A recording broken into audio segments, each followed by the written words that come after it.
Je bénirai l'Éternel en tout temps. Ses louanges seront toujours dans ma bouche. Oh, j'aime qu'on ait un problème. Et puis qu'elle est content comme ça. Ah, m'pas caché, Dio. Depuis m'komanse li Bib moi chaque jour, m'senti charge problème moi yo sorti sous dom.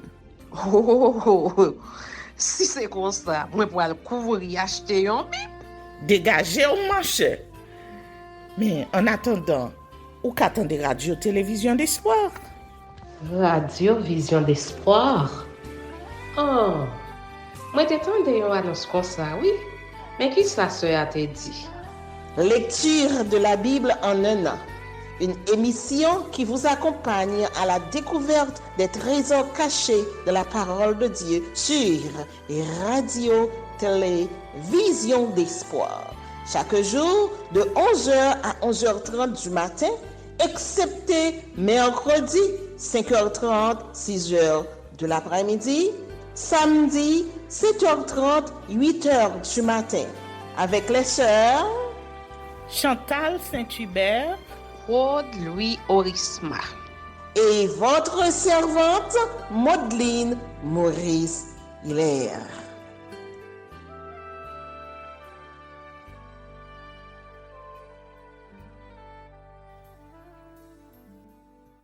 Saint-Esprit de Dieu, fais-nous la grâce de jouir de ta présence durant cette lecture qui enseigne, convainc, corrige, instruit et qui sauve. Au nom de Jésus. Amen.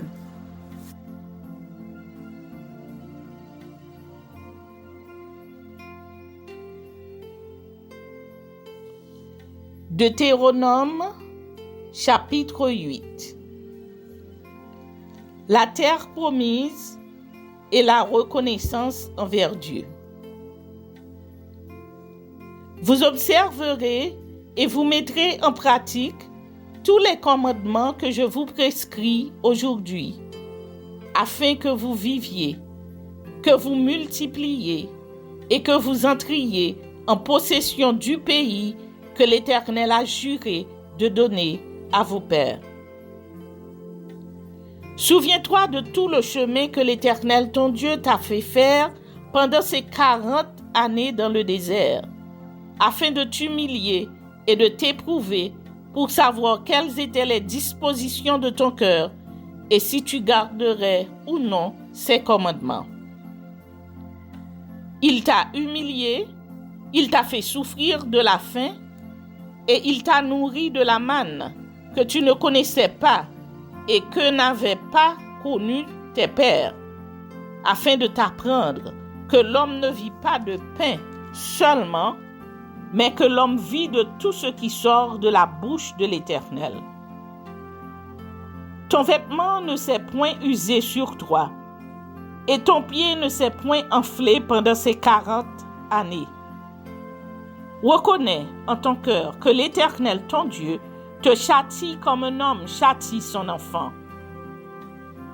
Tu observeras les commandements de l'Éternel, ton Dieu, pour marcher dans ses voies et pour le craindre.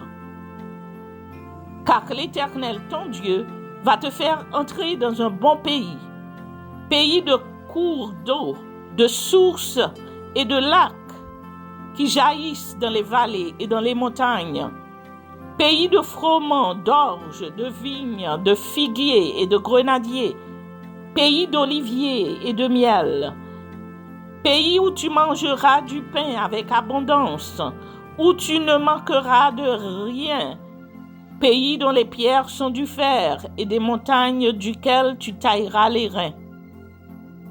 Lorsque tu mangeras et te rassasieras, tu béniras l'Éternel ton Dieu pour le bon pays qu'il t'a donné. Garde-toi d'oublier l'Éternel ton Dieu au point de ne pas observer ses commandements, ses ordonnances et ses lois que je te prescris aujourd'hui.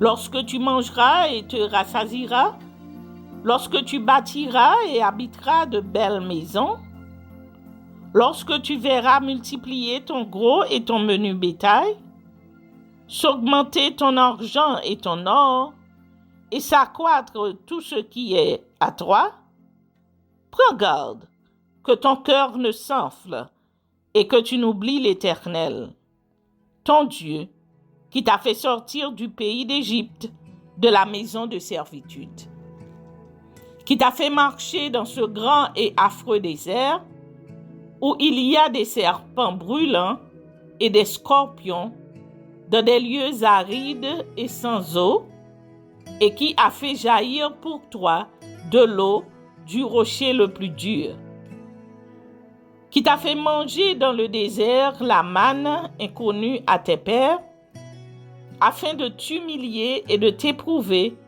pour te faire ensuite du bien. Garde-toi de dire en ton cœur, ma force et la puissance de ma main m'ont acquis ces richesses. Souviens-toi de l'Éternel ton Dieu, car c'est lui qui te donnera de la force pour les acquérir, afin de confirmer, comme il le fait aujourd'hui, son alliance qu'il a jurée à tes pères. Si tu oublies l'Éternel ton Dieu, et que tu ailles après d'autres dieux, si tu les sers et te prosternes devant eux, je vous déclare formellement aujourd'hui que vous périrez. Vous périrez comme les nations que l'Éternel fait périr devant vous, parce que vous n'aurez point écouté la voix de l'Éternel, ton Dieu.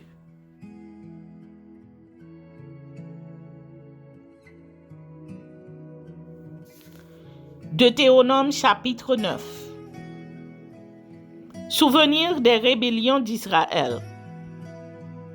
Écoute, Israël, tu vas aujourd'hui passer le Jourdain pour te rendre maître de nations plus grandes et plus puissantes que toi, de villes plus grandes et fortifiées jusqu'au ciel, d'un peuple grand et de haute taille, les enfants d'Anak, que tu connais et dont tu as entendu dire, qui pourra tenir contre les enfants d'Anak?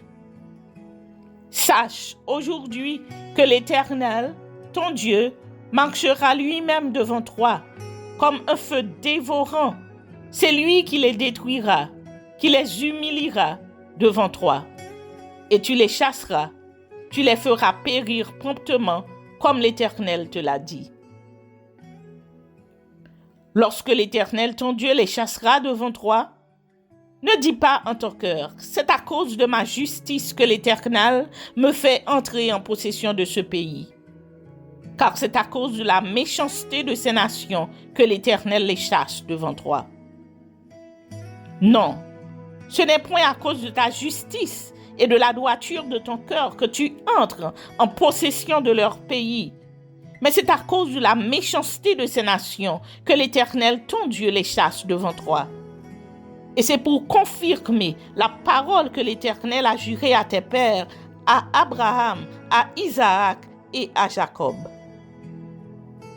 Sache donc que ce n'est point à cause de ta justice que l'Éternel, ton Dieu, te donne ce bon pays pour que tu le possèdes, car tu es un peuple au cou raide.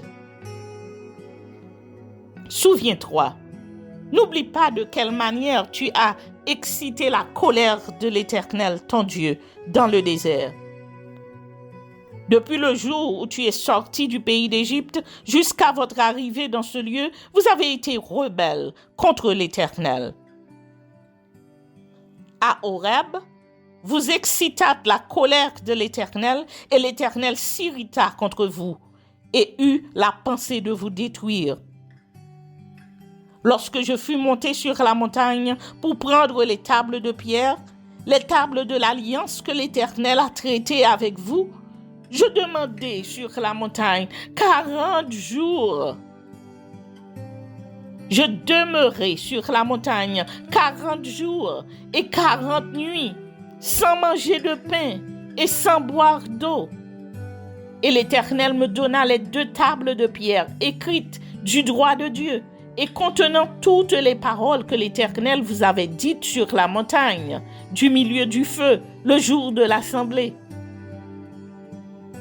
Ce fut au bout des 40 jours et des 40 nuits que l'Éternel me donna les 2 tables de pierre, les tables de l'Alliance. L'Éternel me dit alors, « Lève-toi, descends en hâte d'ici, car ton peuple que tu as fait sortir du pays d'Égypte s'est corrompu. Ils se sont promptement écartés de la voie que je leur avais prescrite. Ils se sont fait une image de fonte. » L'Éternel me dit, « Je vois que ce peuple est un peuple au cou raide. Laisse-moi les détruire et effacer leur nom de dessous les cieux, et je ferai de toi une nation plus puissante et plus nombreuse que ce peuple. » Je retournai et je descendis de la montagne tout en feu, les 2 tables de l'Alliance dans mes 2 mains. Je regardai et voici, vous aviez péché contre l'Éternel, votre Dieu. Vous vous étiez fait un veau de fonte. Vous vous étiez promptement écarté de la voie que vous avait prescrite l'Éternel. Je saisis les 2 tables, je les jetai de mes mains et je les brisai sous vos yeux. Je me prosternai devant l'Éternel comme auparavant, 40 jours et 40 nuits, sans manger de pain et sans boire d'eau, à cause de tous les péchés que vous aviez commis en faisant ce qui est mal aux yeux de l'Éternel pour l'irriter. Car j'étais effrayé à la vue de la colère et de la fureur dont l'Éternel était animé contre vous jusqu'à vouloir vous détruire. Mais l'Éternel m'exauça encore cette fois. L'Éternel était aussi très irrité contre Aaron, qu'il voulait faire périr, et pour qui j'intercédais encore dans ce temps-là. Je pris le veau que vous aviez fait, ce produit de votre péché, je le brûlai au feu, je le broyai jusqu'à ce qu'il fût réduit en poudre, et je jetai cette poudre dans le torrent qui descend de la montagne. À Tabéra, à Massa et à Kibroth, à Taava, vous excitâtes la colère de l'Éternel. Et lorsque l'Éternel vous envoya à Kades Barnéa en disant « Montez et prenez possession du pays que je vous donne », vous fûtes rebelles à l'ordre de l'Éternel, votre Dieu. Vous n'eûtes point foi en lui et vous n'obéîtes point à sa voix. Vous avez été rebelles contre l'Éternel depuis que je vous connais. Je me prosternai devant l'Éternel. Je me prosternai 40 jours et 40 nuits parce que l'Éternel avait dit qu'il voulait vous détruire. Je priai l'Éternel et je dis, Seigneur éternel, ne détruis pas ton peuple, ton héritage que tu as racheté dans ta grandeur, que tu as fait sortir d'Égypte par ta main puissante. Souviens-toi de tes serviteurs Abraham, Isaac et Jacob. Ne regarde point à l'opiniâtreté de ce peuple, à sa méchanceté et à son péché. De peur que le pays d'où tu nous as fait sortir ne dise, c'est parce que l'Éternel n'avait pas le pouvoir de les mener dans le pays qu'il leur avait promis, et c'est parce qu'il les haïssait qu'il les a fait sortir pour les faire mourir dans le désert. Ils sont pourtant ton peuple et ton héritage, que tu as fait sortir d'Égypte par ta grande puissance et par ton bras étendu.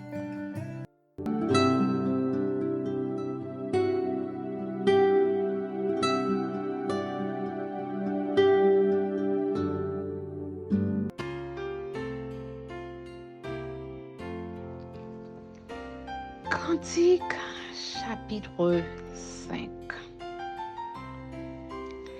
J'entre dans mon jardin, ma sœur, ma fiancée. Je cueille ma myrrhe avec mes aromates. Je mange mon rayon de miel avec mon miel. Je bois mon vin avec mon lait. Mangez, amis, buvez, enivrons-nous d'amour. J'étais endormi, mais mon cœur veillait. C'est la voix de mon bien-aimé qui frappe. Ouvre-moi, ma sœur, mon amie, ma colombe, ma parfaite. Car ma tête est couverte de rosée, mes boucles sont pleines des gouttes de la nuit. J'ai ôté ma tunique, comment la remettrai-je? J'ai lavé mes pieds, comment les salirai-je? Mon bien-aimé a passé la main par la fenêtre et mes entrailles se sont émues pour lui. Je me suis levée pour ouvrir à mon bien-aimé et de mes mains a dégoûté la myrrhe, de mes doigts la myrrhe répandue sur la poignée du verrou. J'ai ouvert à mon bien-aimé, mais mon bien-aimé s'en était allé, il avait disparu. J'étais hors de moi quand il me parlait. Je l'ai cherché et je ne l'ai point trouvé. Je l'ai appelé et il ne m'a point répondu. Les cordes qui font la ronde dans la ville m'ont rencontré. Ils m'ont frappé, ils m'ont blessé. Ils m'ont enlevé mon voile, les cordes des murs. Je vous en conjure, filles de Jérusalem, si vous trouvez mon bien-aimé, que lui direz-vous? Que je suis malade d'amour. Qu'a ton bien-aimé de plus qu'un autre? Oh, la plus belle des femmes. Qu'a ton bien-aimé de plus qu'un autre pour que tu nous conjures ainsi? Mon bien-aimé est blanc et vermeil. Il se distingue entre 10 000. Sa tête est de l'or pur. Ses boucles sont flottantes, noires comme le corbeau. Ses yeux sont comme des colombes au bord des ruisseaux, se payant dans le lait, reposant au sein de l'abondance. Ses joues sont comme un parterre d'aromates, une couche de plantes odorantes.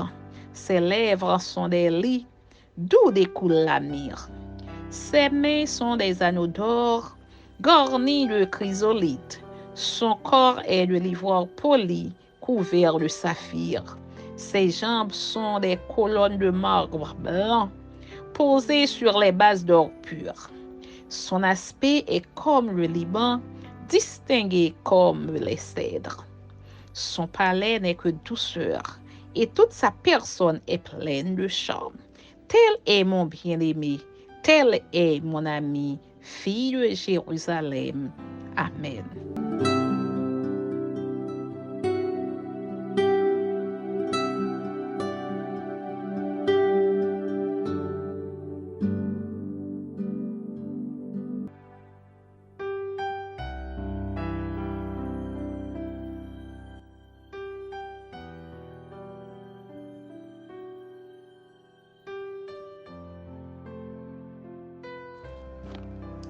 Épître de Paul aux Romains.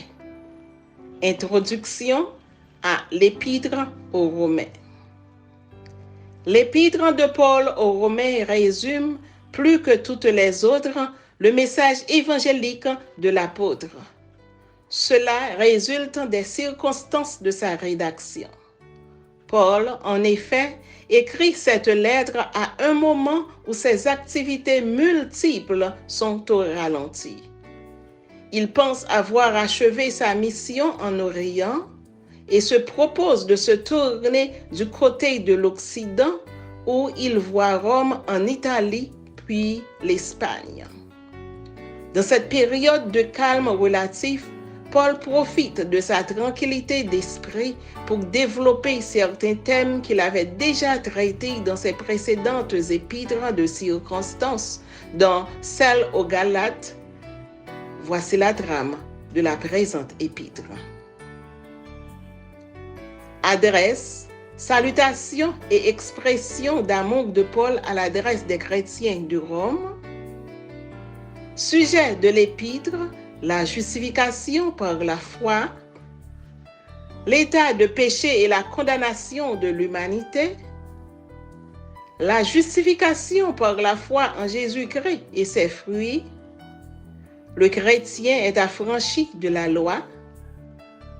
Les Juifs rejetaient le salut aux païens, puis conversion et salut des Juifs.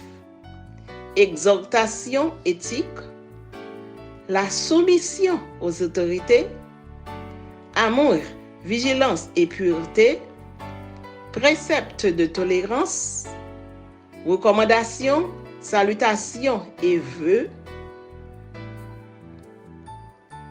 La thèse fondamentale est résumée au chapitre 1, versets 16 et 17. Car je n'ai point honte de l'Évangile. C'est une puissance de Dieu pour le salut de quiconque croit, du juif premièrement, puis du grec, parce qu'en lui est révélée la justice de Dieu par la foi et pour la foi, selon qu'il est écrit, le juste vivra par la foi. C'est à partir de cette thèse fondamentale que Paul explique les aspects les plus importants. L'universalité de la désobéissance dans l'état de péché et de condamnation de l'humanité sans exclusivité, la justification par la foi et le rôle de la loi, le cas du peuple d'Israël et les relations judéo-chrétiennes dans l'économie du salut en Jésus-Christ, l'éthique dans la vie nouvelle en Christ. L'Épître aux Romains est la première du Nouveau Testament. Elle inaugure la catégorie des écrits didactiques par rapport aux écrits narratifs que sont les évangiles et le livre des Actes des Apôtres. Ces écrits ne sont pas des traités de théologie systématique. Il s'agit de lettres de circonstances qui traitent des questions que se posaient des communautés. Le but de leurs auteurs est de donner la position à prendre et le comportement à tenir devant chaque cas évoqué pour que les chrétiens se conforment à l'Évangile. Il faut reconnaître honnêtement qu'il est difficile, voire impossible, de résumer sans le trahir le contenu de l'Épître de Paul aux Romains.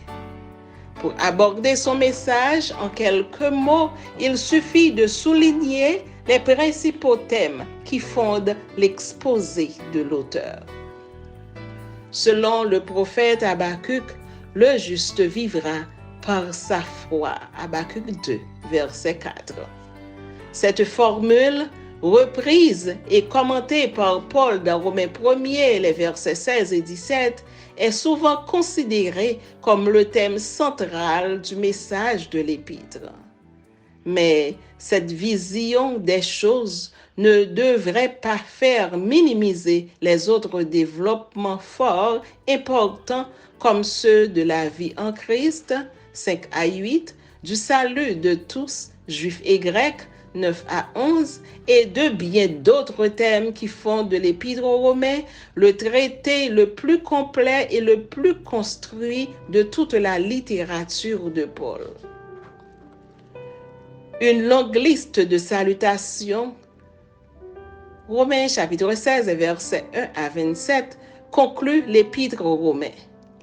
Elle pose la question de savoir comment Paul connaît autant de personnes dans une communauté qu'il ignore au moment où il leur écrit. Concernant la communauté chrétienne de Rome, au temps de l'apôtre Paul, il faut l'envisager dans le cadre au moment de l'installation des Juifs de Rome, au temps de l'apôtre Paul, il faut l'envisager dans le cadre de l'installation des Juifs de Rome au 1er siècle. Le christianisme a dû être introduit dans la capitale de l'Empire par les judéo-chrétiens, des Juifs convertis au christianisme en provenance de l'Orient pour des raisons diverses. Paul semble ainsi louer la foi des chrétiens de Rome qui ne sont pas le produit d'une activité missionnaire classique issue de la prédication apostolique accompagnée de signes miraculeux. Paul s'adresse à une communauté qu'il ignore. L'épître a les traits d'un traité circulaire destiné à être lu de communauté en communauté. Au moment où Paul écrit, il se trouve probablement à Corinthe. L'épître est provoquée par le projet de Paul d'aller en Espagne en passant par Rome. Mais son arrestation à Jérusalem va contrecarrer ce projet. Elle résulterait par ailleurs des besoins de la communauté. En étant qu'apôtre de Jésus-Christ, Paul a voulu partager le condensé de son évangile aux Juifs de Rome qui avaient cru en Christ, en insistant sur le fait que l'évangile de Jésus-Christ est puissance de Dieu pour le salut, tant pour les Juifs que pour les non-Juifs.